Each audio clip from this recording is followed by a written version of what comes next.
सुप्रभातम बच्चों, कैसे हैं आप सभी। और उम्मीद करता हूं आप अपने घरों में स्वस्थ होंगे, मस्त होंगे और व्यस्त होंगे। तो आइए, हम संधि पढ़ रहे थे और संधि में भी हम अभी तक स्वर संधि कर रहे हैं। आज वैसे तो संधि का ये हमारा 7वां पार्ट है, लेकिन स्वर संधि का आज हम चौथा भेद करेंगे और जो चतुर्थ भेद है उसका नाम है नंबर 4 पे, जिसका नाम है यण स्वर संधि। यण स्वर संधि, जितनी भी स्वर संधि के भेद हैं उनमें सबसे ज़्यादा इंपॉर्टेंट है, क्योंकि आप अधि सीखेंगे, सु सीखेंगे, अति सीखेंगे, तो इसका मतलब आप उपसर्ग के बारे में भी यहाँ पर बहुत कुछ बातें सीखेंगे। लेकिन फिलहाल हमने इसके नियमों के बारे में, जो सामान्य हैं उनके बारे में हमने जानकारी प्राप्त करनी है। तो आइए हम बढ़ते हैं अपने विषय की तरफ, और इसमें हमने 2 या 3 बातें विशेष रूप से ध्यान रखनी है। जो आपके य र ल व जो 4 अंतस्थ व्यंजन होते हैं वो बनते हैं यण संधि में। य से यूं याद रख लें, य और य के बाद र आता है, ल आता है, व आता है, ये चारों बनते हैं। लेकिन ल संस्कृत में बनता है, बाकी 3 बनते हैं हिंदी में। किससे बनते हैं, कैसे बनते हैं, हालांकि मैं एक वीडियो आप सभी के लिए लॉकडाउन से जोड़ करके बनाऊंगा पूरा का पूरा, जिसमें पूरी स्वर संधि को क्लियर भी करूंगा और इनके नियमों को, उदाहरणों को हम बहुत सारी उनके साथ जोड़ेंगे। तो आइए हम बढ़ते हैं अपने आज के प्रकरण की तरफ, आज के टॉपिक की तरफ।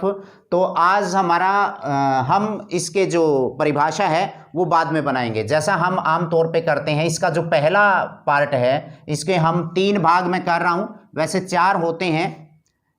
उदाहरण लिख रहा हूं फिलहाल में, और उन उदाहरणों में सबसे पहले बहुत आसान सा एक एग्जाम्पल लिख रहा हूं, बहुत बार आता है आपकी परीक्षा में, अति प्लस अधिक। आप इस एग्जाम्पल को एक बार देखिए। संधि की जानकारी कई बार ना होने की वजह से हम इस शब्द को कई बार, बहुत सारे लोग इसको अत्याधिक, जैसे मान लिया मुझे अत्याधिक बुखार है, कई लिखते हैं इसको मुझे अत्यधिक बुखार है, कई अत्यधिक लिखते हैं, कई अत्याधिक लिखते हैं। तो समझ में कई बार ये नहीं आता कि कौन सा सही है। आज हम उसके बारे में भी जानकारी प्राप्त करेंगे। एक बार हम इनको एक बार जोड़ेंगे। मैं कुछ एग्जाम्पल्स आप लोगों के लिए सबसे शुरुआत में लिख रहा हूं, जैसे इसी प्रकार अति से ही बना रहा हूं, आचार। उसके बाद नियम हम बाद में बनाएंगे, किन किन के जुड़ने से बनते हैं ये चीजें भी हम बाद में करेंगे, ठीक है। तो ऐसे ही मैं एक बार, ये पहला जो वर्ण मैंने लिया है, इधर तो मैं ई ले रहा हूं छोटी, और इधर ले रहा हूं आ ई इसके सामने, क्योंकि ई से परे ई आने पर दीर्घ संधि हो जाती है, उसको नहीं ले रहा हूं, इसलिए मैं एक और ले रहा हूं, अति से ही जोड़ रहा हूं। बड़े आसान एग्जाम्पल, अति प्लस उत्तम। बहुत ज़्यादा कोई चीज़ उत्तम हो उसको हम बना करके देखते हैं। इसी प्रकार हम बड़े, इसके बाद हम इधर छोटा ऊ लिया है, हम बड़ा भी ले लेते हैं, ये है छोटी ई, और हमने उधर लिया बड़ा ऊ। एक अगली लाइनों में से भी ले लेते हैं, मतलब ए आई ओ में से मान लिया हम ले लेते हैं प्रति प्लस 1। आप ये देखिए, पूर्व पद का अंतिम वर्ण ई सभी में छोटी ई है, ध्यान दीजिएगा। और उत्तर पद में आ उ, मतलब ई नहीं है, ऊ है, बड़ा ऊ है, ए है, आई हो सकती है, ओ हो सकता है, मतलब आगे कोई भी दूसरा स्वर हो सकता है ई को छोड़ करके, कोई भी स्वर। और इधर छोटी ई नहीं बल्कि बड़ी ई भी हो सकती है। मान लिया मैं एक बड़ी ई का एक एग्जाम्पल लिख देता हूं, सखी, ये मैंने लिखा, और सखी कहीं से आई है, आगमन। एक बार इसको बड़े आसानी से आप समझेंगे। पहला एग्जाम्पल आप देखिए, यहां पर पूर्व पद का अंतिम वर्ण क्या है, छोटी ई है, और उत्तर पद का पहला वर्ण अ है। ध्यान दीजिए, ये दोनों जोड़ने हैं हमने। जब ई से परे ई ना आए बल्कि कोई अन्य स्वर आए, तब ई को य हो जाता है। ई का उच्चारण स्थान मैंने जब उच्चारण स्थान में करवाया था, आप सभी को पता है क्या होता है, तालु होता है। और यह का भी, इसका मतलब अपने परिवार वालों को अपनी तरफ खींचते हैं, य का भी तालु होता है। तो कहीं ना कहीं संधि का मतलब जहां आप नीचे से हवा को यहां निकाल रहे हैं, किसी वर्ण को बोल रहे हैं, अगले को दूसरे को बोलेंगे, तो वो कहीं बीच में कहाँ मिलते हैं, वहीं पर तो संधि होती है।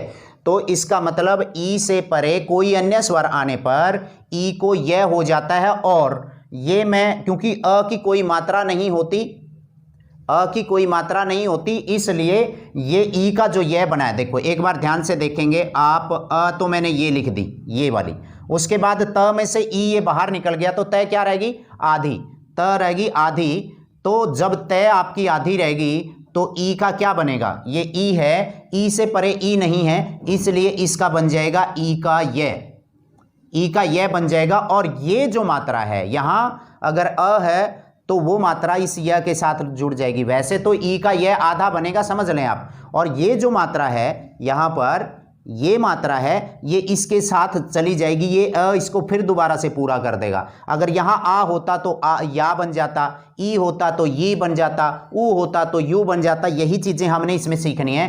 तो उसके बाद क्या बच जाता है, ये अ इस य के अंदर आ गई, यह पूरी होगी। उसके बाद ये, इसके बाद का जो शब्द बचा है वो प्यारे बच्चों धिक बचा है। तो ये जो शब्द बना अत्यधिक, नोट अत्याधिक, नोट अत्यधिक, आप समझ लें इसको। ये अत्यधिक शुद्ध शुद्ध में भी कई बार हमें विचलित कर देता है। ऐसे ही हम यहां देखिए, यहां पर अ त आधी है, ई का बन गया य, और आगे आ था, इसके साथ इसकी मात्रा लग गई, इसका मतलब ये आ इस य के साथ जुड़ गया और चार साथ में हो गया। तो इसका मतलब अत्याचार ये शब्द होता है आपका। ऐसे ही अगर आगे ऊ हो तो ये देखो अ त आधा है, ई का यह बन गया, और जो इसका आगे वाली जो मात्रा थी यानी उत्तर पद का जो पहला वर्ण है वो स्वर तो होता ही है, क्योंकि ये सारी स्वर संधि है, इधर भी स्वर इधर भी स्वर। तो स्वर संधि का ये यू है और तम साथ में जुड़ जाएगा, शब्द बन जाएगा अत्युत्तम।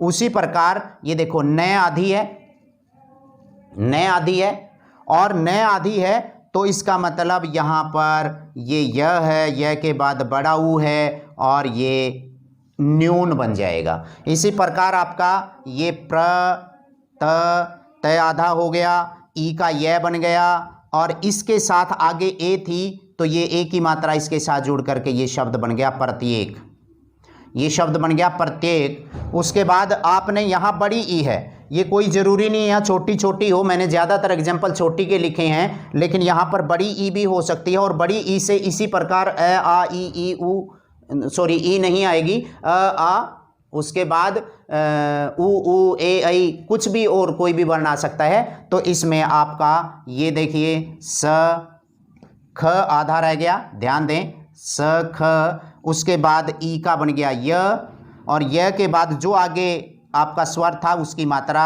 गमन, सख्यागमन, ये आपका शब्द बन गया।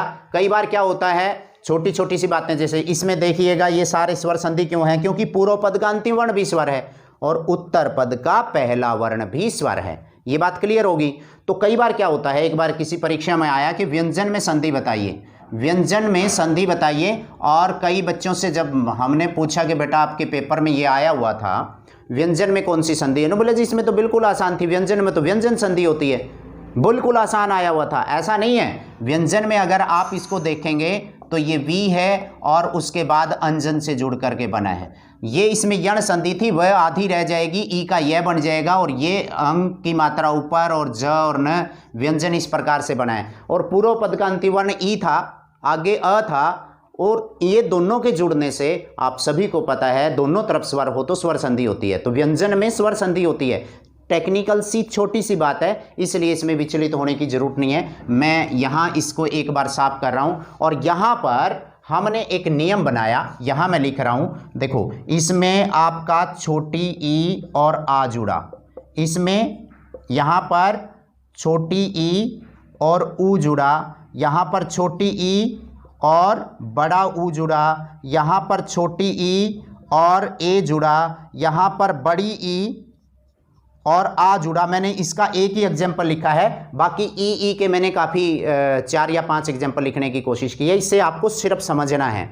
तो इसका मतलब आपकी पहली जो बात है वो यहाँ पर पूरी हो जाती है कि ई से परे नियम क्या बना कि जहाँ पर पूर्व पद का अंतिम वर्ण ई या ई हो और उधर अन्य स्वर, अन्य का मतलब कोई भी ई को छोड़ करके कोई भी स्वर आ जाता है, तब ई को, ये जो ई है वो य में चेंज हो जाती है, उसका य बन जाता है।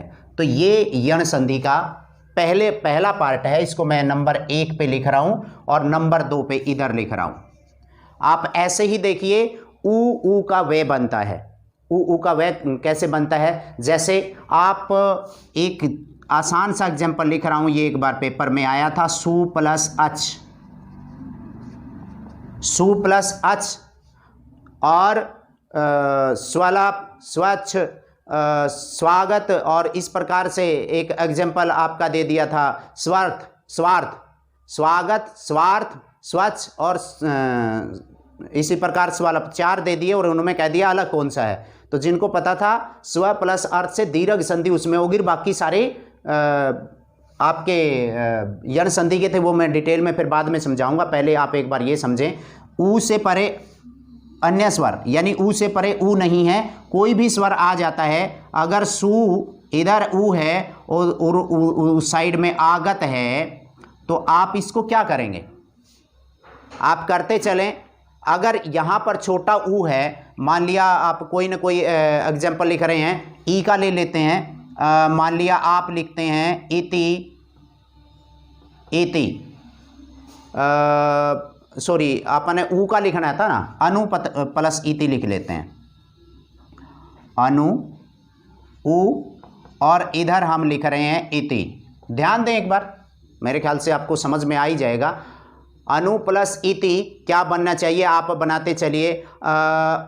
ऐसा ही मैं अनु से ही बना रहा हूँ, ईक्षा बड़ी ई का, आप समझ रहे हैं ना, आ छोटी ई बड़ी ई, इधर मैं छोटा छोटा ऊ के ले रहा हूँ, एक कोई ना कोई बड़ा ऊ का ले लेंगे, मतलब छोटा या बड़ा ऊ से परे इसी प्रकार से कोई भी वर्ण आ जाता है, तब हम ऐसा करते हैं। एक आध आप दूसरी लाइन में से ले लेते हैं, मान लिया आपका एक शब्द है लघु और ओष्ठ, छोटा होठ किसी का हो तो आप उसको लघु ओष्ठ कहते हैं। तो इसका मतलब उसके बाद आप वधु, बड़े का भी एक ले लेते हैं कि इधर बड़ा ऊ हो, कोई भी शब्द ले लें, बहु आई है भाई, बहु का आगमन हुआ है, वधुआगमन।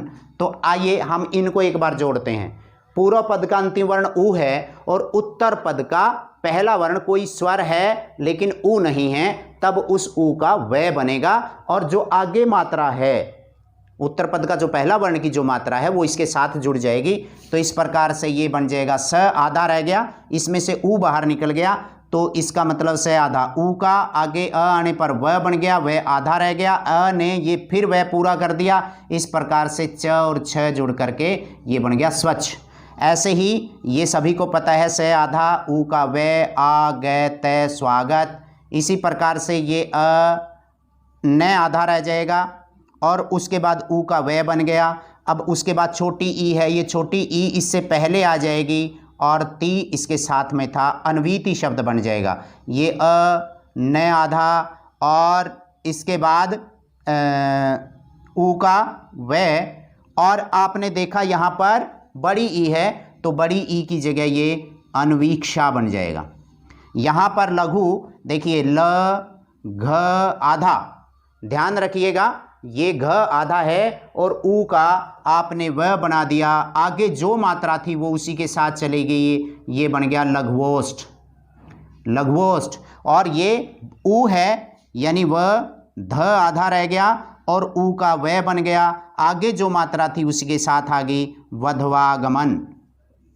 मुझे लग रहा है कि ये सारी बातें आपको समझ में आ गई होगी। और आपने दूसरे नंबर की जो बातें थी यहाँ देखा कि पूर्व पद का अंतिम वर्ण ऊ या ऊ है, छोटा या बड़ा, उससे परे जो है अन्य स्वर है। अन्य स्वर का मतलब कोई दूसरा स्वर है, तो ये ऊ और ऊ व में चेंज हो जाएगा। जो स्वर है आगे वाला उसकी मात्रा इसके साथ जुड़ जाएगी। नंबर 3 पे हम यहाँ पर हमने कहा है कि य र ल व ये बनेंगे, ये और वह बना दिए, इसका मतलब र और ल भी बनाते हैं, क्योंकि लरी संस्कृत में होता है, उस लरी का ल बनता है, उसको मैं छोड़ रहा हूँ। फिलहाल मैं हिंदी की करवा रहा हूँ। तो आइए हम यहाँ पर एक शब्द है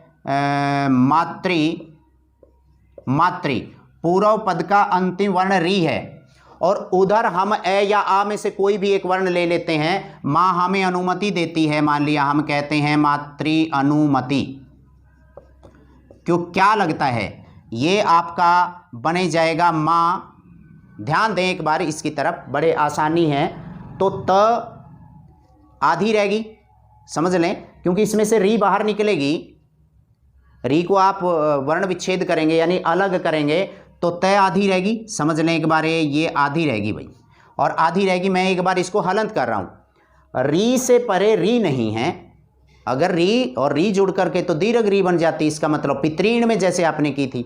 यहाँ पर री से परे कोई और स्वर है, इसलिए री का बनेगा र, और र बनेगा ये र, और आगे की जो मात्रा है वो इसके साथ जुड़ जाएगी। ये आगे की मात्रा अ थी, इसलिए इसके साथ ये र पूरी होगी। और जब भी र पूरी हो उसको और उससे पहले वाला वर्ण अगर आधा हो तो वो रे उसके पैर में चली जाती है, उसके रे जो है पदेन हो जाती है, और अगर रे आधी हो तो वो ऊपर चली जाती है, जिसको रेप कहते हैं। तो इसका मतलब यहाँ पर ये रे इसके पैर में चली जाएगी, ये ऐसे बन गई, तो इसका मतलब रेप ये आधा जो है वो पूरा हो गया। उसके बाद अ तक की बारी आ गई, उसके बाद मात्र नुमति, ये नु और मति इसके साथ जुड़ गया।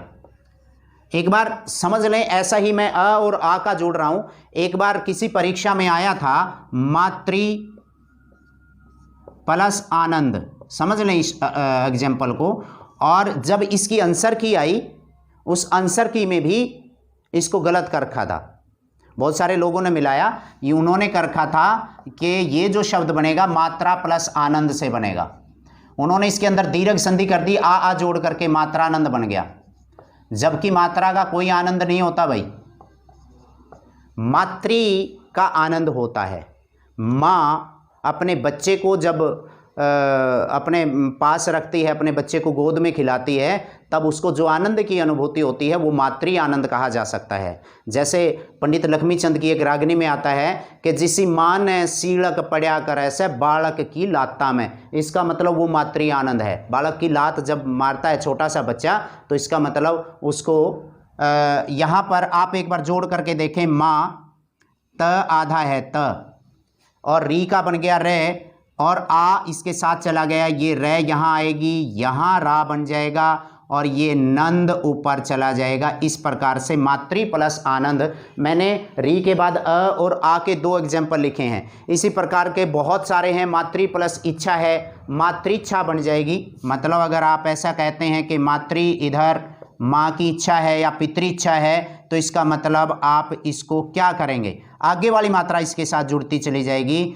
और ये आधा त के बाद ये रे पूरा, और इसका मतलब ये ई की मात्रा इसके ऊपर चली जाएगी, और ये बन जाएगा मातृच्छा। तो इस प्रकार से आप ऐसे ही कोई न कोई ऊ का ओ का ऐसे एग्जाम्पल, पिता का भी एक हम बना देते हैं कि पिता ने हमें कोई उपदेश दिया है, पितृ जमा में उपदेश, तो क्या बनेगा, पी इधर, यहाँ त्रय आधा, तो यहाँ ऊ इसके साथ चलाया, पितृपदेश।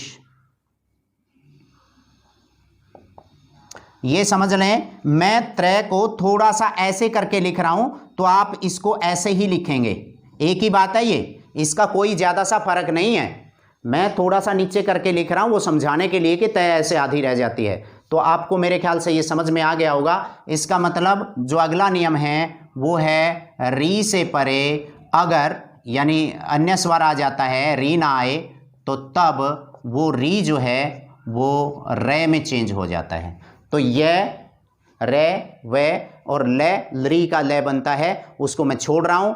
फिलहाल आप लोगों की समझ में ये सारी बातें आ गई होंगी। इसका मतलब अब हम इसकी एक परिभाषा बना रहे हैं जो सर्वमान्य सी परिभाषा हो। इसको आप एक बार समझ लें सभी बच्चे। हमने परिभाषा क्या बनाई, जहाँ से ही मैं शुरुआत कर रहा हूँ, ई से परे बताइए, अन्य स्वर आने पर क्या बनेगा? य, उ से परे अन्य स्वर आने पर व, तथा री से परे, हिंदी में करवा रहा हूं, अन्य स्वर आने पर रे बन जाता है। मैं सामान्य भाषा लिख रहा हूं, कोई आदेश या इस तरह की भाषा का प्रयोग मैं नहीं कर रहा हूं हिंदी वालों के लिए, क्योंकि इसमें कुछ बच्चे प्रतियोगी परीक्षाओं की तैयारी कर रहे हैं। बन जाता है तो वहां क्या लिखोगे? यण स्वर संधि होती है। तो प्यारे बच्चों, प्यारे विद्यार्थियों, मुझे लग रहा है कि आपको ये सारी बातें समझ में आ गई होंगी। और कल हम, क्योंकि मैंने दीर्घ संधि के 2-4 जो टिपिकल सी बातें थी, वृद्धि संधि की, वो कल मैंने करवा दी थी। कल मैं इसके कुछ टिपिकल से एग्जाम्पल जो आपको उलझा सकते हैं, उनके बारे में हम अलग से डिस्कशन करेंगे। यहाँ पर अति, अति, अति, नी, प्रति, ये जो उपसर्ग हैं वो कैसे बनते हैं उनका, मान लिया अध्यक्ष में आपसे उपसर्ग पूछ लिया जाता है तो अधि प्लस अक्ष से अध्यक्ष बन जाता है। इस तरह के सवाल आपसे पूछे जाते हैं। आगे हम इन पे भी चर्चा करेंगे कि किस शब्द में 2 उपसर्ग हैं, वो एक अलग पार्ट होगा। तो आइए, ये आपको उम्मीद करता हूँ सारी बातें समझ में आई होंगी। आप इसका स्क्रीनशॉट ले सकते हैं इन चीज़ों को समझने के लिए। तो आज के लिए इतना ही, मिलते हैं हम अगले वीडियो में। पहले हम एक बार इसके कुछ टिपिकल से एग्जाम्पल मैं करवाऊंगा 20-30, एक लेक्चर में उसका लूँगा, और उसके बाद प्यारे बच्चों हम अयादि संधि पे चलेंगे, और उसके बाद इन सभी संधियों को समाप्त करके लॉकडाउन से जोड़ करके बहुत आसान तरीके से सारी बातों को एक वीडियो में मैं स्वर संधि के सभी भेद करवा दूंगा। भाग थोड़े ज़्यादा बन रहे हैं, लेकिन मैं कोशिश कर रहा हूँ कि आपका कोई पार्ट ना छूटे। उम्मीद करता हूँ आपको मेरी ये वीडियो पसंद भी आई होगी और सभी बच्चों को समझ में भी आई होगी। अगर आपको ये अच्छी लगती हैं, आपको ऐसी ही और वीडियो चाहिए, तो लाइक, शेयर, मेरा जो चैनल मैंने आप बच्चों के लिए बनाया है और उसका नाम है हिंदी धारा। हिंदी धारा नरेश वत्स के नाम से अगर आप ढूंढने की कोशिश करोगे तो आसानी से मिल जाएंगे। उसमें आपको वर्ण मिलेंगे, वर्ण के 6-7 लेक्चर उसके अंतर्गत हैं। और उसके बाद फिर मैं एक बार संधि का कंप्लीट करवाने के बाद कुछ संस्कृत से जुड़े हुए सवालों के मैं जवाब दूंगा।